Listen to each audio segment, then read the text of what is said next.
Oke, sementara tapi kalau untuk lane-nya apabila One ketemu dengan Hayabusa agak sedikit ribet juga nih jadinya. Ini sih kalau aku dari draft pick ya. Draft pick ini udah hierarchy Hoshi sih. Betul, betul. Aku ya. Aku draft pick udah hierarchy Hoshi nih. Tapi tentunya kita bakal lihat ada dari caster prediction nanti dari Opung Wawa ya. Wush, masih bersama Ribo, Altezi, Piu, Lasti dan juga Flaptezi. Iya, itu tadi ada sudut kiri dan sudut kanan ada R7, Whisking, Psycho, Sin dan juga Finn yang masih mengisi bangku line up dari hierarchy Hoshi. Yes. Right. Dan sesuai juga perkiraan dengan para caster kita tadi bahwa cukup banyak draft pick kejutan. Hellguard akhirnya muncul di M2. Yes, ya Hellguard loh. Perdananya dia muncul di M2. Muncul akhirnya. Bukan hanya itu aja, kita hari ini benar-benar akan siap masuk ke dalam in-game dan kita bertiga sudah memastikan kalau prediksi kita ke arah hierarchy Hoshi dan ternyata Hayabusa di arah side lane. Dan lihat para pemain dari tim Brand Esport ternyata Lastinya yang menggunakan Matilda kali ini Pak Pulung. Iya, di bagian tengah Psycho udah ngambil posisi di dalam rerumputan. Lastinya udah mulai mendekat, mau digetok kah? Nah, lo ketemu kan? Ketemu aja silaturahmi di awal-awal, masih terjalin baik. Hanya saja spiralnya udah dikeluarkan, terputar-putar, tergulung-gulung lah Lasti di Bener banget, mau dikasih tahu lagi, mau dibalesin loh. Lo tadi sama gue kayak gini nih, gue kasih tahu lo ya. Lo main gini langsung ada telur dadar di sana. Ada Psycho yang coba untuk mengganggu, Lasti memilih untuk mundur terlebih dahulu. Tapi ada satu trap yang berhasil mendapatkan satu buah red buff kah? Oh tidak, masih ditimingin sama seorang Sin. Dua purple dan juga orange buff udah didapatkan.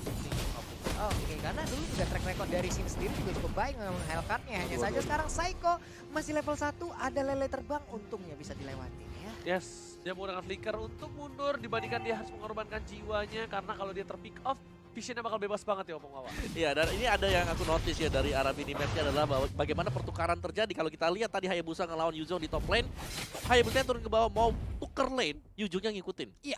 Yes. Jadi mereka langsung tuker cepet. Yes, langsung ditukar kembali. Tapi kali ini Whisking bakal coba untuk farming dan harusnya lebih enak lagi karena Baxia tuh melee. Dan Baxia bukan tipikal kayak hero seperti Hayabusa yang bisa nge-dive sedikit dengan Quest Shadow-nya. Jadi kayak Tenang-tenang. tenang aja, masih ada bunga-bunga indah, bunga-bunga. Whisking masih bisa melakukan farmingan juga, solo petnya dikeluarkan. Hanya saja ada lele yang keluar dari dalam tanah langsung ngegigit telapak kaki dari Bentar, One. Z, kalau coba dipaksa, Finn ke arah sana dan Dantai Fall udah mulai gelap, gak kedengeran apa-apa. Masih bisa berspot didapat oleh seorang Zin. Lihat, satu kali garukan, menemukan seorang piu.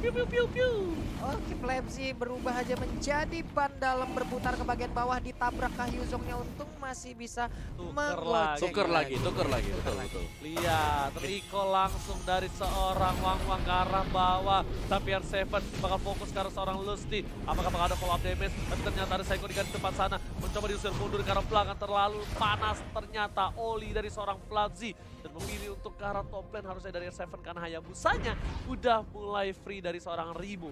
Ya, ini ada beberapa detik waktu yang dikorbankan juga ya untuk melakukan ataupun berpindah side seperti itu loh. Ini bagian turtle juga udah mulai. Ini bakal dia. didapatkan dan ternyata kombonya dari Psycho dan Finn berhasil mendapatkan 2. 1 poin tambahan langsung ada cross box tank harusnya dari seorang Whisking dan ternyata dapetin seorang Flapsy.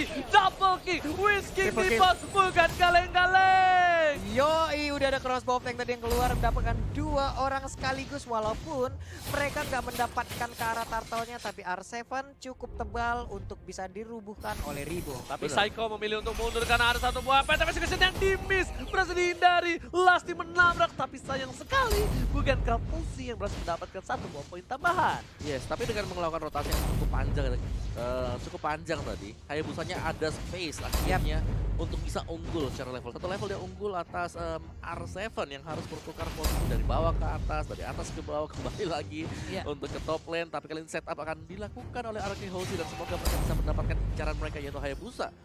Ya, itu tadi yang udah belum sebutin juga di awal karena mereka akan mengorbankan waktunya ya untuk berpindah tempat. Nah, lo dicolok lagi, mau jadi apa? Udah jadi anti lompat tarik peluru, dilemparkan di ujung sana. Ada Black Dragon Bomb tapi pergi aja, terlambat sudah aksi dari Baxia, sudah bubar semua. Dibalikin keadaannya bahkan mereka berhasil mendapatkan 1 buah Sin. Ini bukan menjadi hal yang bagus banget, tapi 2 mereka langsung ke arah seorang Lusty. Udah gak punya Purify lagi, gak ada follow up damage, tapi Psycho terkena Thorn Rose lumayan sakit damage-nya dan harus mencoba untuk menjaga tanpa buff dari seorang Sin di arah bottom lane. Oke, dipaksa mundur untuk R7-nya. Hanya bisa melihat dari luar outer turret mulai berubah menjadi Vandalem lagi. Soul Unity udah diaktifkan, berputar, masih menabrak juga. Udah ada Imperial Justice, terkena kah? Udah ada Phantom Execution sedikit lagi. SP yang dimiliki oleh Pin, apakah Pin bisa bertahan? Tapi ternyata tidak, udah ada Revenant juga dikeluarkan. Pertempuran terjadi, R7 sedikit lagi SP-nya bertahanlah. Nah ternyata masih bisa Ini diculik. bahaya banget, kerugian yang luar biasa untuk tim RRQoshi. Dia udah dapetin satu turret, dapetin Sin lagi kayaknya di arah itu. Ternyata udah mulai Dark Knight's Fall, gelap, nggak kedengeran. Di mana seorang Sin berada memilih untuk mundur dan ke arah bottom lane recall.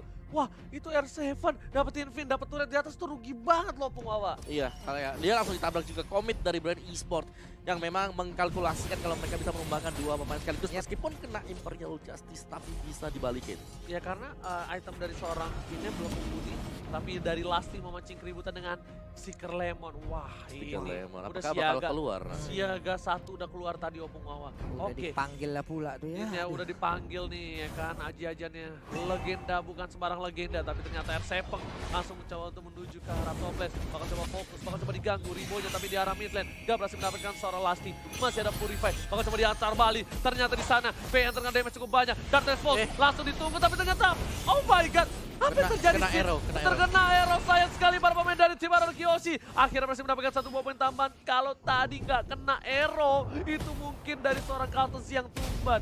Aduh, ini insting dari Sisin udah bagus banget, tapi sekarang Jack Gundonya belum mau dilanjutkan dengan ada Way of Dragon karena cukup riskan, cukup berbahaya. Ada stiker lagi yang dikeluarkan, cukup memancing lagi. Apa yang terjadi dengan Phantom Execution? Udah Tonros juga, tapi Imperial Justice terkena ke arah satu orang. Masih bisa digagalkan oleh anak-anak brand, sayang sekali. Gak ada yang follow up, gak ada yang mengawal seorang Finn. Bahkan Psycho pun harus memilih untuk mundur karena dia bisa terlalu sakit. Bakal coba dipaksa, Ribonya lihat Cosmo of Tank udah ada, tapi kali ini langsung ada Shadow gitu dan ternyata Cosmo of Tank dari seorang WSK langsung mendapatkan satu harusnya dan memilih untuk mundur. Satu di arah top lane, keuntungan untuk tim RRQoshi, tapi RRQoshi lihat di bawahnya kosong, nggak ada cover.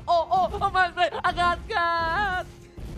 Aduh, tapi Wan-Wannya cukup pinter sih tadi, Whiskingnya cukup pinter dia, walaupun tadi point weaknessnya udah lepas semua, cuman tetap dia mengeluarkan basic attack-nya agar di saat crossbow of tank-nya aktif itu udah bisa fix untuk mendapatkan satu poin kill gitu. Ya, ditahan dulu biar lebih secure lah ya. Iya. Lebih secure satu, tapi di sini PR dari RRQoshi cukup banyak kalau mengingat bahwa mereka harus kehilangan bottom lane seperti tadi. Berarti ini adalah 4 lawan 5 berarti. Karena satunya tuh kosong banget, gak ada yang jaga sama sekali. Oke, tertangkap satu orang. View bakal coba di follow up oleh seorang R7. Gak peduli apapun yang terjadi. Turtle diamankan. View masih bisa selamat. Oh my god. View-nya masih bisa kabur. Sedangkan Katsuni langsung ke arah belakang. Miskin yang ditumbangkan. Satu kali sabetan. Mas Aiko udah gak ada yang lawan lagi. Pisiko juga harus tumbang. Kali ini RRQoshi terkena pressure cukup jauh. Dan bahkan dari yang harusnya dapetin satu buah keuntungan jadi kehilangan dua playernya, Pak Mulus. Sayang sekali tadi udah ada hoki setahun yang mulai digunakan lagi oleh View-nya, dia selamat dari area pertempuran. Semakin kecil lagi area pertahanan dimiliki oleh RRQoshi. Sayang banget. Wah, bahkan Ribonya bener-bener dia tahu dia di pressure. Dia kabur kiri kanan, depan, atas, bawah, belakang. Kali ini dari tim RRQoshi bener-bener kehilangan 5 turretnya. Oh my god, ini satu hal yang sulit untuk RRQoshi. Lihat sini bener-bener diajem, diejam. Bahkan sini tak dikasih kesempatan untuk farming, Pak Pulung. Tertinggal 2 level loh untuk sekarang dan ternyata ada game pause